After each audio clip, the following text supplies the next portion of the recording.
कि जब तू विश्वासी नहीं था, जब तू मुझे जानता भी नहीं था, और जब तू गुंडा मवाली था और व्यभिचार में फंसा हुआ था, सारे पापों का अधीन था, तेरे अंदर कोई योग्यता नहीं थी, और तूने मुझे पुकारा, तब तेरी कौन सी योग्यता थी? मैंने तेरी सुन ली।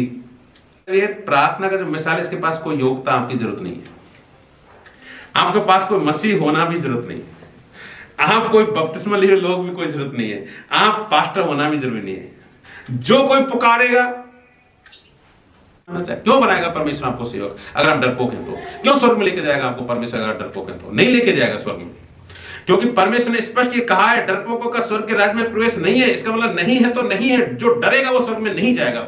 मैं आपको एक गारंटी देता हूं, मैं भविष्यवाणी करता हूं, क्योंकि वचन में लिखा, मैं वचन पर विश्वास करता हूं। सपने में डर रहे हैं तो सपने में पुकारिए यीशु, बस आपके पास में स्वर्ग की फौज आ जाएगी। जिस दिन आप सपनों में भी अगर यीशु चिल्लाना सीख गए ना भाई साहब, आप सोचिए कि फिर आप विजेता बन गए। क्या आपने हमारे चैनल को सब्सक्राइब किया है?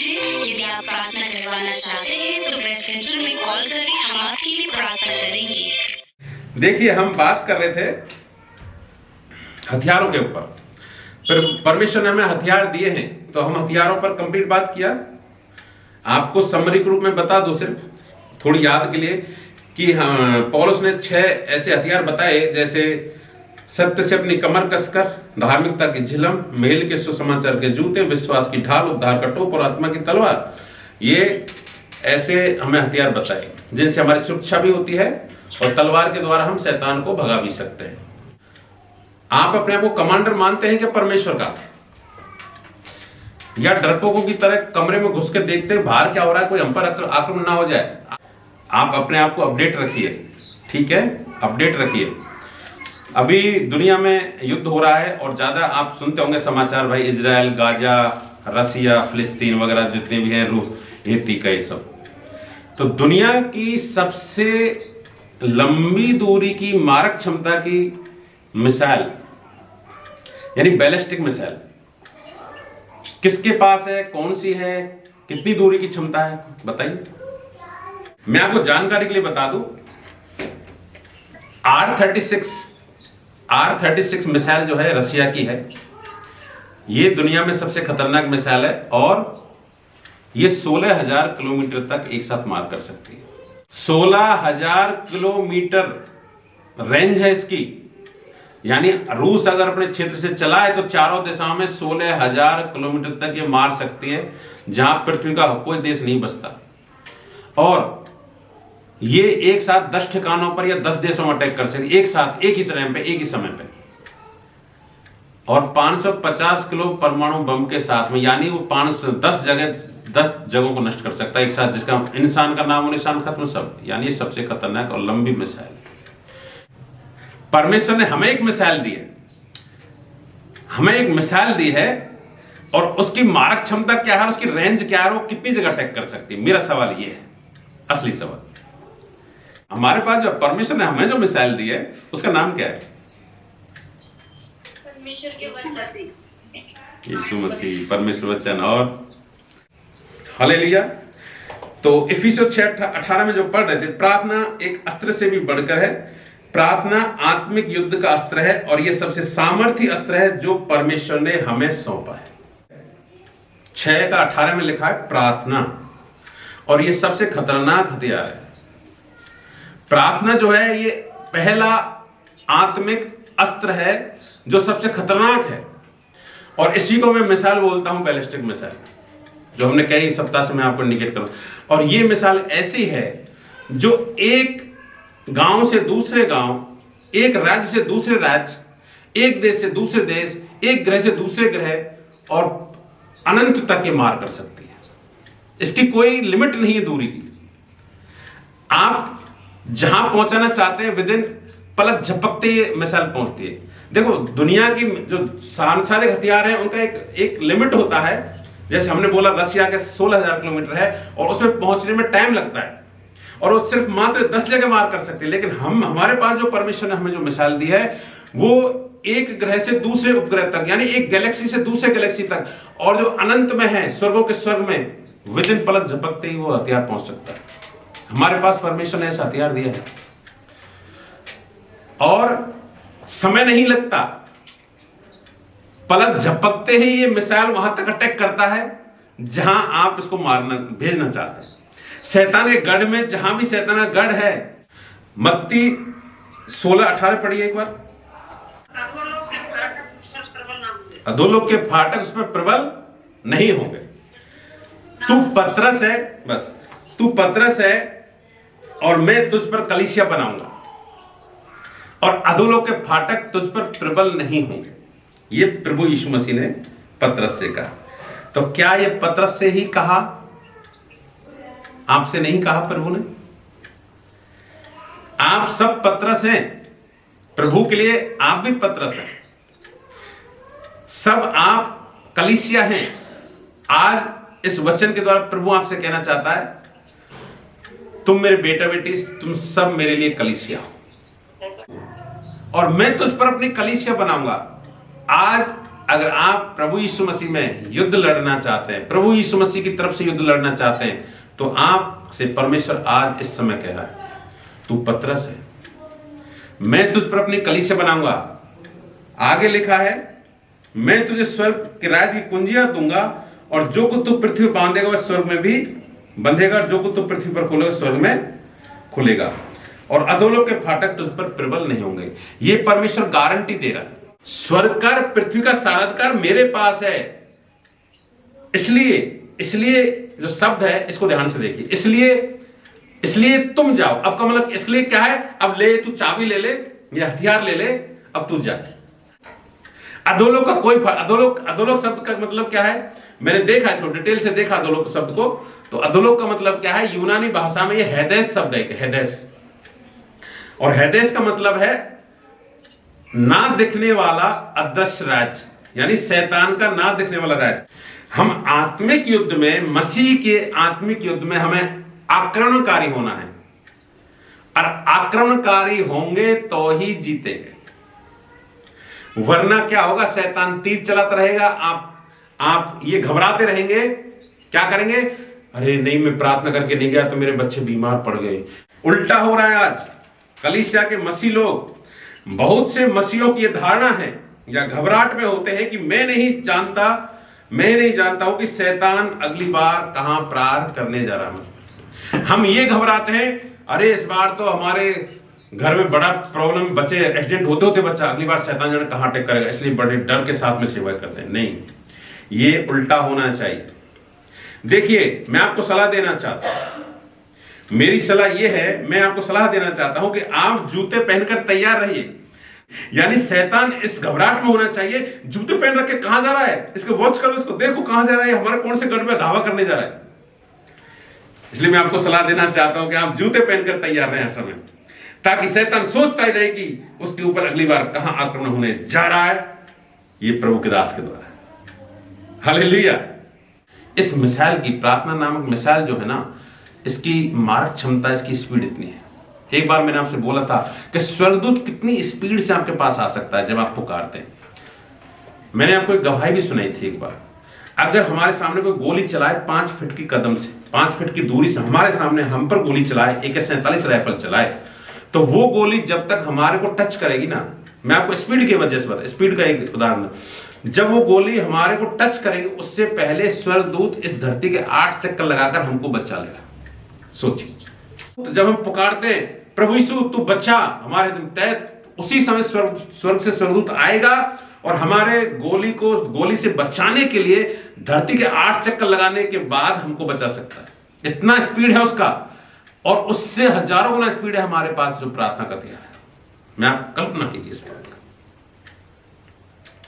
इसलिए आपके पास ये डर नहीं होना चाहिए कि मेरी प्रार्थना सुनी जाती है, नहीं सुनी। आपके पास स्पेशल बैलिस्टिक मिसाइल परमेश्वर ने दिया, स्पेशल हथियार दिया है, इससे बढ़कर दुनिया में कोई हथियार नहीं। जो परमेश्वर ने मिसाइल दी है, इसको कौन चला सकता है? एक सामान्य बाइबल का एक सामान्य क्वेश्चन है, बताइए कौन चला सकता है? भाइयों बहनों, कभी भी एक बात याद रखो, परमेश्वर के वचन को समझने के लिए कभी भी बुद्धि की जरूरत, हमारी बुद्धि की जरूरत नहीं। आप सिंपल सोचिए, प्रभु उसका आंसर देगा।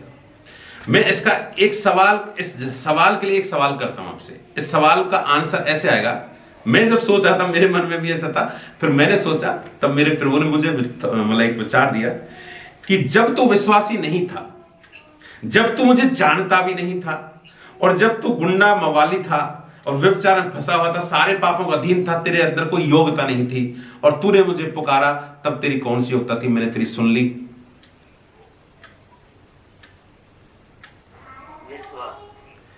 विश्वास भी नहीं था। देखिए, आप पहली बार विश्वास में कब आए किसी ने? लेकिन मेरे लिए मैं बोलता हूं, जब मैं कोई विश्वासी नहीं था, मैंने यीशु का नाम किसी ने मुझे बताया, और जब समय आने पर कि कभी इस्तेमाल करना, कभी ऐसा मौका पड़े तो यीशु को याद करना। मैं कोई विश्वासी नहीं था, लेकिन जब मेरे दाढ़ में दर्द हुआ, फिर मैंने दर्द को सहता ले, अचानक मुझे, यीशु तू है क्या परमेश्वर? मैं तुझे नहीं जानता। ये शब्द है, यीशु तू कौन है? मैं तुझे नहीं जानता, लेकिन अगर तू परमेश्वर है तो, क्वेश्चन के साथ बोला मैंने, तू है तो मेरी मदद कर। तो ये मिसाल वो कौन सी थी? मेरे पास कोई योग्यता नहीं थी, मैं कोई ड्राइवर नहीं था, मैं कोई चलाने का ट्रेनिंग नहीं है मेरे पास में, लेकिन मैंने बस बोला, स्वर्ग पहुंची, और उसी क्षण तत्काल ठीक हो गया। कहने का मतलब ये, प्रार्थना का जो मिसाल है, इसके पास कोई योग्यता आपकी जरूरत नहीं है, आपके पास कोई मसीह होना भी जरूरत नहीं है, आप कोई बपतिस्मा लिए लोग भी कोई जरूरत नहीं है, आप पास्टर होना भी जरूरी नहीं है। जो कोई पुकारेगा, प्रभु को कौन पुकारेगा? जो भी, क्योंकि हम देखे सब बेटा बेटी, हम सब बेटा। देखिए, अन्य जाति लोग भी बेटा बेटी, याद रखिए, यीशु के सब बेटा बेटी। और जितना परमेश्वर विश्वासियों से प्यार करता है, उससे ज्यादा प्यार उनसे करता है जो अभी विश्वास में नहीं आए हैं। याद रखिए इस बात को। वो उनकी इतनी चिंता करता है और रोता है, आंसू बहाता है प्रभु यीशु मसीह। अब अगर आप अपने बाप से प्यार करते हैं, अगर आप अपने प्रभु यीशु मसीह से प्यार करते हैं, तो जिनके लिए प्रभु यीशु मसीह आंसू बहाता है, उनके लिए काम करिए आप। तो जिनके लिए प्रभु यीशु मसीह आंसू बहाता है, उनके लिए काम करिए आप। हमारा ड्यूटी क्या है? हमारी सेवकाई यही है। सेवकाई को ये नहीं है कि हम सिर्फ चर्च चलाएं, ये सेवकाई ये है कि हम उन बेटा बेटी को बचाने के लिए क्या कर रहे हैं। फसल पक चुकी है, मजदूर थोड़े हैं, अंत समय आ चुका है, यीशु परमेश्वर काटने वाला है इस कटनी को, उससे पहले बचाने का, अरे एक बेटे को बचा लूं। तो इस मिसाल को कौन चला सकता है? जो पुकारेगा वो चलाएगा। कोई क्वालिटी नहीं है प्रभु का, बस प्रभु के लिए पुकारेगा, तकलीफ में पुकार, आनंद में पुकार, कैसे पुकार? यीशु को पुकार, बस क्राइंग, चिल्लाया। आप बाइबल में पढ़िए, दुहाई है यीशु, दुहाई है। जो भिखारी चिल्ला रहा था, वो जो अंधा भिखारी, कोई विश्वास नहीं था, उसने सुना है कि यीशु नाम का व्यक्ति है जो ऐसे चंगा था, हे दाऊद की संतान मुझ पर दया कर। क्या था उसके पास? कौन सी क्वालिटी थी? भिखारी था, अंधा था। क्या आपके अंदर ये क्वालिटी है? चिल्लाने की क्वालिटी होनी चाहिए। हम क्या बड़े वीआईपी बन जाते हैं कभी कभी। वीआईपी लोग होते हैं ना, ज्यादा जोर से नहीं बोलते, धीरे बोलो, धीरे। चिल्लाने की क्वालिटी आपके अंदर होनी चाहिए भाई साहब। आप निडरता के साथ चिल्ला सकते हैं क्या? आप बिना डर के चिल्ला सकते हैं क्या? यीशु को पुकार सकते हैं क्या? अगर आप चिल्लाना जानते हैं तो आप मिसाल चला सकते हैं। हालेलुया। इस मिसाल की जो है प्रार्थना की मारक क्षमता क्या है, दूरी क्या है? बहुत सारे वचन है, लेकिन मैं आपको एक वचन पढ़ाना चाहता हूं। पहला राजा 8:45 पढ़िए। है, तब तू स्वर्ग में से उनकी प्रार्थना और गिड़गिड़ाहट सुनकर उसका न्याय कर, उनका न्याय कर। स्वर्ग में से सुनकर, हम बोलते हैं और परमेश्वर स्वर्ग में सुन लेता है। आप स्वर्ग मालूम है स्वर्ग कहां है? स्वर्ग कहां है पता है आपको? नीले आसमां के पार। नीले आसमां के पार जाएंगे मेरा ये। देखो, जहां हमारा यीशु है वहां स्वर्ग है ना? लेकिन यीशु कहां है? मैं आपको बता दूं, आज तक कोई सूरज तक नहीं पहुंच पाया। हमारा ये सूरज तो हमारे ग्रह का एक तारा है। ऐसी गैलेक्सियां हैं साइंस के अनुसार जिनका आज तक, बहुत से तारे ऐसे हैं जहां तक प्रकाश आज तक धरती पर नहीं पहुंचा है। ऐसे ऐसे तारे हैं, जब से दुनिया बनी तब से उनका प्रकाश ही, लाइट नहीं पहुंचा। लेकिन हमारा जो परमेश्वर रहता है, स्वर्गों के स्वर्ग में रहता है, वो स्थान सारी गैलेक्सियां खत्म हो जाती है, सारा अंधकार का साम्राज्य ये अंधकार का साम्राज्य बीच में पड़ता है, जो शैतान का राज्य है ना, ये अंधकार का धुलोक, ये भी बीच में पड़ता है। हम गुजरते हैं जब स्वर्ग जाते हैं तब हम, ये बीच में पड़ता है। अंधकार की शक्तियां रोकती हमको। दानियल के बारे में आप जानते होंगे। तो ये सब ये सारे लिमिट, अंतरिक्ष, सारे गैलेक्सी, सारे तारे, जहां बनना, उड़ना, चलना समाप्त हो जाता है, सबसे अंतरिक्ष के लास्ट छोर पर स्वर्ग है। तो हमारी प्रार्थना की स्पीड देखिए। यीशु मसीह हमें एक पलक झपकते वहां लेके जाता है, हमारी प्रार्थना वहां तक पहुंचती है, हमारे आंसू स्वर्गदूत कुप्पियों में भरकर लेकर जाते हैं। इतनी दूरी आप कल, यानी हम लाइट के रूप मनुष्य की गणना में गिन ही नहीं सकते उस दूरी को। इतना दूर है स्वर्ग, लेकिन हमारे लिए दूर नहीं है। मनुष्य जाति के लिए, वैज्ञानिकों के लिए दूर है, लेकिन हम तो क्योंकि उस राज्य के बेटा बेटी हैं, वो स्वर्ग हमारा जगह है, हमारा रहने का निवास स्थान है, इसलिए हमारे लिए दूर नहीं है, हम वहां जाने वाले हैं। तो उसी स्वर्ग राज्य में जाने के लिए ये लड़ाई हमको लड़नी है। इस लड़ाई के लिए हम तैयारी कर रहे हैं। हम जितने भी आज मीटिंग में हैं, जितने भाई बहन परिवार बैठे हैं ना, हम एक लड़ाई में, एक युद्ध, एक समूह है हमारा। ऐसे सब दुनिया में, इस धरती पर ऐसे छोटे छोटे समूह परमेश्वर के युद्ध में सहायक हैं। ये हम लड़ाई का हिस्सा हैं। तो हमारी एक बटालियन है, अनंत जीवन संगति सदन बटालियन। उसके हम फौजी हैं, उसके हम कमांडर हैं, उसके हम सिपाही हैं। अब हमको तैयार होना है यीशु मसीह के साथ लड़ाई लड़ने के लिए। तो ये इन हथियारों के साथ हमको पता होना चाहिए, पहले तो पता होना चाहिए, फिर लड़ने का हमको टर्न है। तो संसार की योग्यता नहीं चाहिए इस लड़ाई के लिए, हमें परमेश्वर के वचन की योग्यता चाहिए। तो ये दूरी, स्पीड की बात, इसकी स्पीड क्या है, हमने स्पीड के बारे में बात कर लिया पहले से ही, ठीक है। रिजल्ट क्या आते हैं इसके, इस प्रार्थना के रिजल्ट क्या आते हैं? जब प्रार्थना मिसाइल छोड़ी जाती है, जब प्रार्थना करते हैं तो रिजल्ट क्या आता है? जैसे मैंने आपको बताया ना, R-36 रशियन मिसाइल क्या करती है, एक साथ 10 जगह पर एक साथ अटैक कर सकती है, एक साथ खात्मा, फिनिश, दुश्मन फिनिश। आपकी मिसाइल का रिजल्ट क्या आता है? परमेश्वर ने जो मिसाइल, जो प्रार्थना का हथियार, जो अस्त्र दिया है, उसका रिजल्ट क्या आता है? सोचिए। अब तो इतना बताइए, थोड़ा सोचकर बताइए।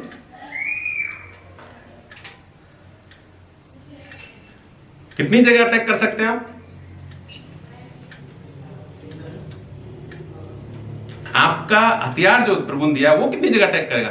रशियन मिसाइल ओनली 10 जगह कर सकती है।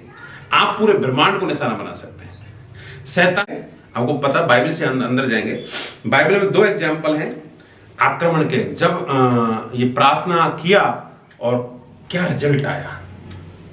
प्रेरितों का काम 12 अध्याय में जाएंगे, समझे। इस पैराग्राफ को पढ़ा, आपको समझ में आया कुछ बातें?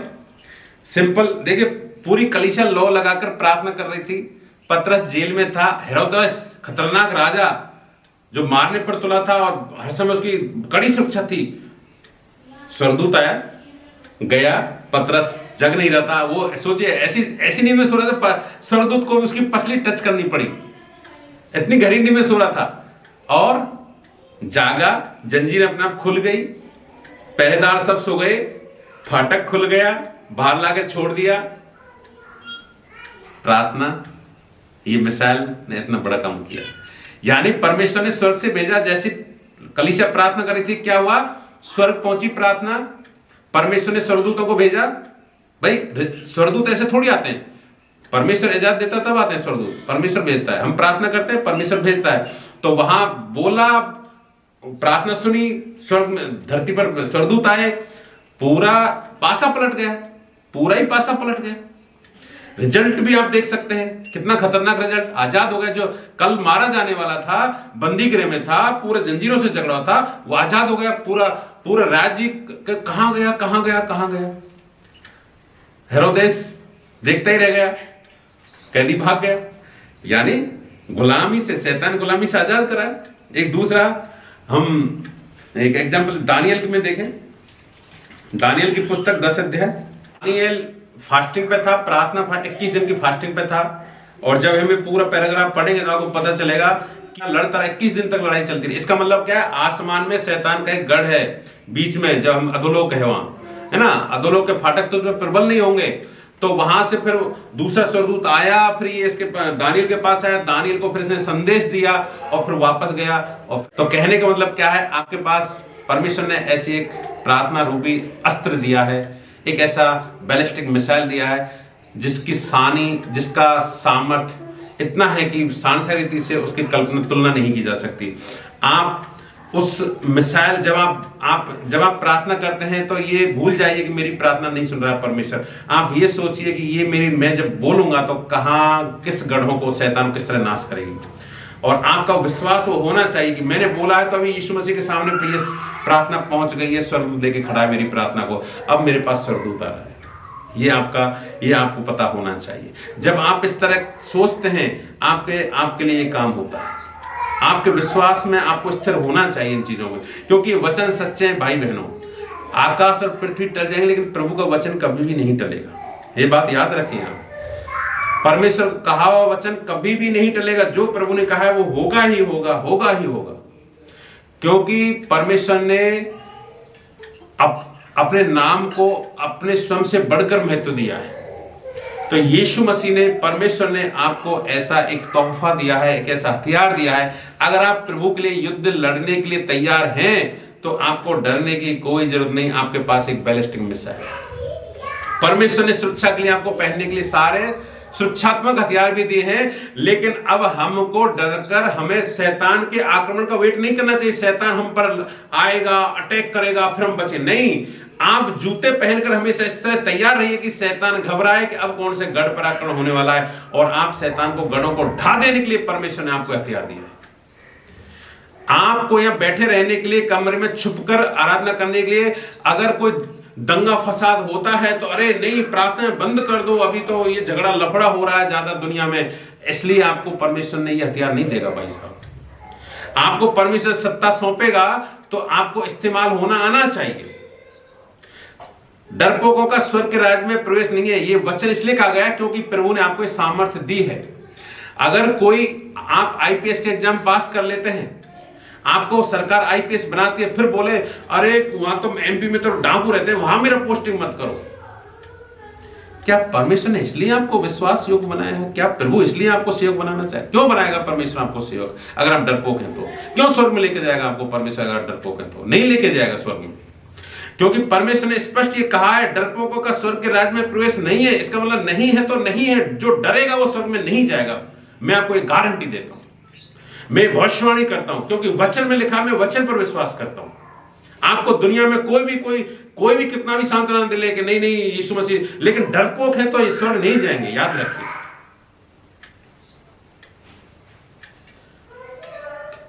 क्योंकि परमेश्वर ने सारे हथियार देने के बावजूद फिर भी आप डर रहे हैं।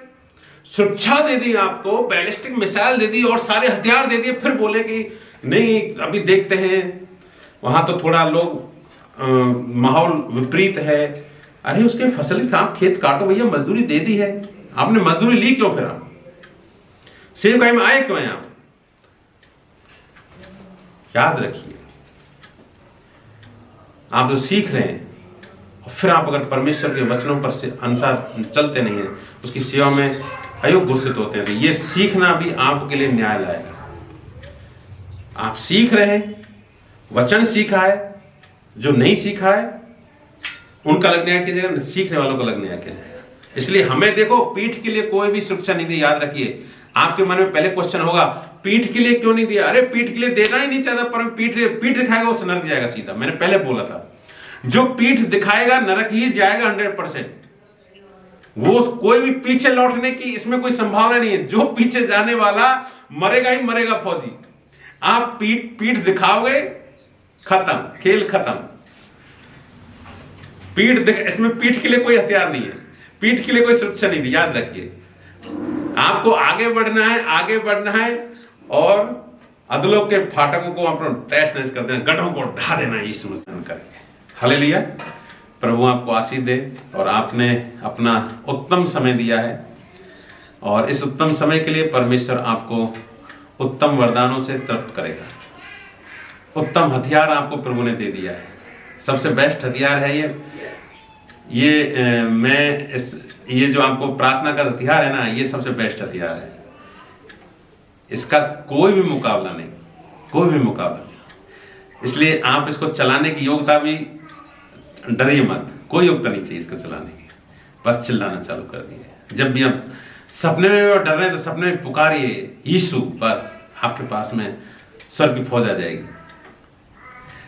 जिस दिन आप सपनों में भी अगर यीशु चिल्लाना सीख गए ना भाई साहब, आप सोचिए कि आप फिर आप विजेता बन गए।